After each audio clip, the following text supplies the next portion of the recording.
প্রতিদিনের ন্যায় বিগত 1.5 মাস যাবত আমরা যে কাজটা করে আসতেছিলাম, জনগণ যাতে নির্বিঘ্নে চলাচল করতে পারে এবং যানবাহনগুলো যাতে নির্বিঘ্নে চলাচল করতে পারে, সেইটার জন্য আমাদের ইউনো মহোদয় এবং আমাদের সাভার মডেল থানাধীন ওসি স্যারের নির্দেশে এবং আমাদের সাভার উপজেলা আনসার ও ভিডিপি কর্মকর্তা শ্রদ্ধেয় আনিসুর রহমান স্যারের নির্দেশে আমরা ফিল্ডে কাজ করতেছিলাম। হকাররা যারা, তারা সংঘবদ্ধভাবে যখন আমরা আমাদের কাজ করতেছিলাম, তখন আমরা তাদেরকে ভদ্রভাবে সবসময় কথাবার্তা বলি যে বাবা সরে যাও বা ভাই সরে যান, এভাবে কথাবার্তা বলি। তো কার্যক্রমের মাঝপথে তারা বিভিন্ন সময় আর কি বাকবিতণ্ডা জড়ায় পড়ে এবং বিগত 2 দিনও আপনারা জানেন যে সাভারের বিরুলিয়া রোডে চৌরঙ্গি মার্কেট সংলগ্ন আজমেরি কাবাব হাউস যে একজনের সাথে এরকম একটা ঘটনা ঘটছিল। গতকালকে একটা ঘটনা ঘটছে এবং আজকে সেইটারই পরিপ্রেক্ষিতে যা দেখতেছে আর কি ধারাবাহিকভাবে চলতেছে। তারা সংঘবদ্ধ একটা টিম সর্বদাই আনসারদের ভালো কথাটাকেও পায়ে পাড়া দিয়ে ঝগড়া করার মতো, যদি আমরা বলি যে পায়ে পাড়া দিয়ে ঝগড়া করার মতো বা ইচ্ছা প্রণোদিতভাবে তারা মানে পায়ে পাড়াতে ঝগড়া করে এবং আমাদের সাথে বাকবিতণ্ডা জড়ায়। তো আজকে বাকবিতণ্ডার এক পর্যায়ে আমাদের এক আনসার সদস্যকে তার বাবা, মা এবং বোন নিয়ে গালিগালাজ করা হয়। সেক্ষেত্রেও আমরা মানে সেই জিনিসটাকে অ্যাভয়েড করে চলে আসছি এবং তাদেরকে বলে আসছি যে ভাই আপনারা কথা বলেন, সমস্যা নাই, কিন্তু আপনারা আমাদের কার্যক্রমে বাধা দিন না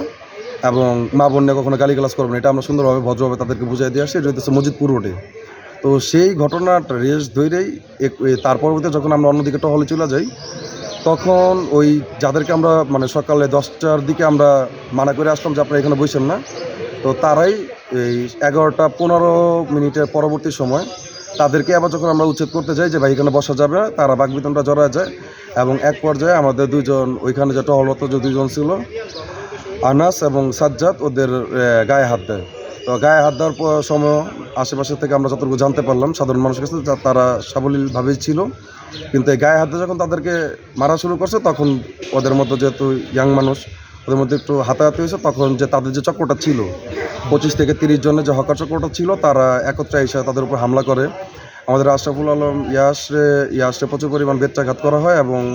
পাশাপাশি তার যে শোল্ডার ব্যাচ এবং তার আইডি কার্ড ছিল সেগুলো ছিঁড়া যায়। আনার যে ছেলেটা, ওরও শার্ট এবং প্যান্টের বিভিন্ন অংশ ছিঁড়া যায় মায়ের ফলে এবং 5 থেকে 7 জন আনসার বিভিন্ন জায়গায় বডির বিভিন্ন অংশে আর কি আঘাতপ্রাপ্ত হয়। ইভেন আমি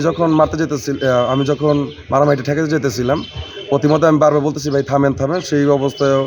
আমার তলপেটে লাথি মারা হয়। এটার জন্য আমিও এখন সাভার সরকারি হাসপাতাল থেকে ট্রিটমেন্ট নিলাম এবং বাকি যে 5-7 জন আহত হয়েছে তাদেরকেও ট্রিটমেন্ট দেওয়া হলো এবং সেই অনুযায়ী আমাদের এই ব্যাপারটার সাথে সাথে আমাদের সাভার আনসার ও ভিডিপি কর্মকর্তা আনিসুর রহমান স্যারকে অবগত করা হয়, টিউনো স্যারকে অবগত করা হয় এবং সাভার থানা শ্রদ্ধেয় ওসি মহোদয়কে অবগত করার পরে তারা এটা নিয়ে স্টেপ নেয় এবং এই ঘটনার সাথে সংশ্লিষ্ট কিছু ব্যক্তিকে তারা গ্রেপ্তার করে আইনানুগ ব্যবস্থা নেওয়ার জন্য যে ফার্দার যে প্রসিডিউর আছে সেটা ফলো করতেছে।